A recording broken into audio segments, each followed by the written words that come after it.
Last week, in the immediate aftermath of the incursion by China's high-altitude balloon, our military, through the North American Aerospace Defense Command, so-called NORAD, closely scrutinized our airspace, including enhancing our radar to pick up more slow-moving objects above our country, around the world.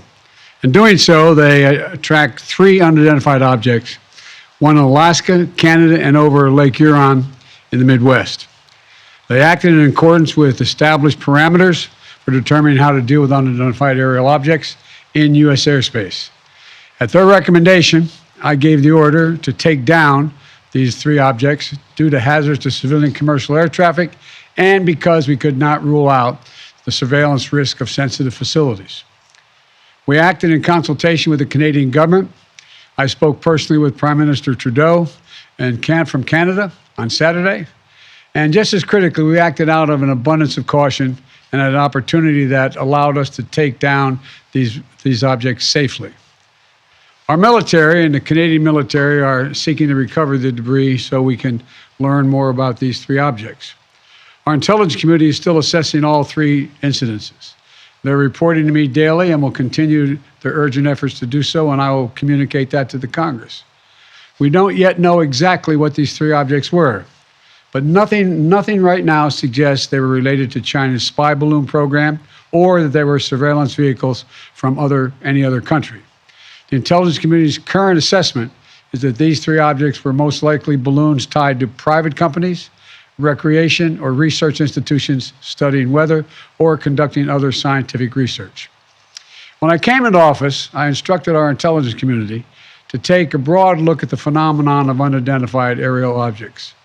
We know that a range of entities, including countries, companies, and research organizations, operate objects at altitudes for purposes that are not nefarious, including legitimate scientific research.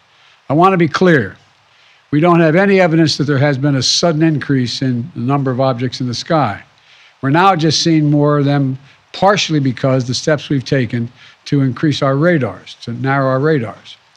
And we have to keep adapting our approach to dealing with these challenges. That's why I've directed my team to come back to me with sharper rules for how we will deal with these unidentified objects moving forward, distinguishing between those that are likely to pose safety and security risks that necessitate action and those that do not. But make no mistake, if any object presents a threat to the safety and security of the American people, I will take it down. I'll be sharing with Congress these classified policy parameters when they're completed, and they'll remain classified so we don't give our roadmap to our enemies to try to evade our defenses. Going forward, these parameters will guide what actions we'll take while responding to unmanned and unidentified aerial objects.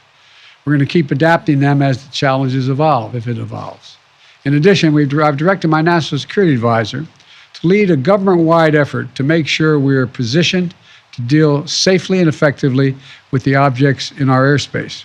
First, we will establish a better inventory of unmanned airborne objects in space above the United States airspace and make sure that inventory is accessible and up to date.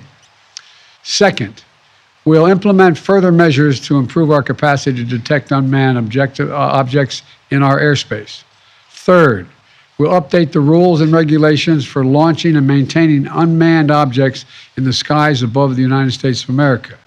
And fourth, my Secretary of State will lead an effort to help establish common global norms in this largely unregulated space. These steps will lead to safer and more secure skies for our air travelers, our military, our scientists, and for people on the ground as well. That's my job as your President, Commander-in-Chief. As the events of the previous days have shown, we'll always act to protect the interest of the American people and the security of the American people. Since I came to office, we've developed the ability to identify, track, and study high-altitude surveillance balloons connected with the Chinese military.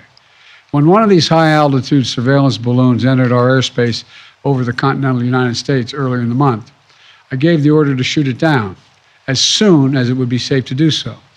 The military advised against shooting it down over land because of the sheer size of it.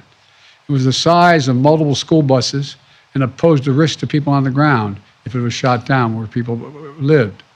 Instead, we tracked it closely, we analyzed its capabilities, and we learned more about how it operates. And because we knew its path, we were able to protect sensitive sites against collection. We waited until it was safely over water, which would not only protect civilians, but also enable us to recover substantial components for further analytics. And then we shot it down, sending a clear message. The violation of our sovereignty is unacceptable. We'll act to protect our country, and we did. Now, this past Friday, we put restrictions on 6 firms that directly support the People's Republic Liberation Army, the People's Liberation Army aerospace program that includes airships and balloons, denying them access to U.S. technology. We briefed our diplomatic partners and our allies around the world, and we know about China's program and where their balloons had flown. Some of them have also raised their concerns directly with China. Our exports have lifted components of the Chinese balloon's payload off the ocean floor. We're analyzing them as I speak, and what we learn will strengthen our capabilities. Now, we'll also continue to engage with China, as we have throughout the past 2 weeks. As I've said since the beginning of my administration, we seek competition, not conflict with China. We're not looking for a new Cold War, but I make no apologies, and we will compete. And we'll responsibly manage that competition so that it doesn't veer into conflict. This episode underscores the importance of maintaining open lines of communication between our diplomats and our military professionals. Our diplomats will be engaging further, and I will remain in communication with President Xi. I'm grateful for the work of the last several weeks of our intelligence, diplomatic, and military professionals who have proved once again to be the most capable in the world. And I want to thank you all. Now look, the other thing I want to point out is that we are going to keep our allies and the Congress contemporaneously informed of all we know and all we learn. And I expect to be speaking with President Xi, and I hope we are going to get to the bottom of this. But I make no apologies for taking down that balloon. Thank you very much. Why have you chosen Poland for your team? And what message do you want to send? There's been criticism that this there's been criticism that this deal with China compromised by your family's business relationships. Sir, Mr. President, there is Give me a break, man. Did you overreact? Mr. President, there's been criticism that this was an overreaction that was done because of political pressure. You can come to my office and ask the question when you have more polite people with you. Mr. President, why have you chosen Poland for your trip to mark anniversary of the war? And what's your message? When are you speaking to President Xi, Mr. President?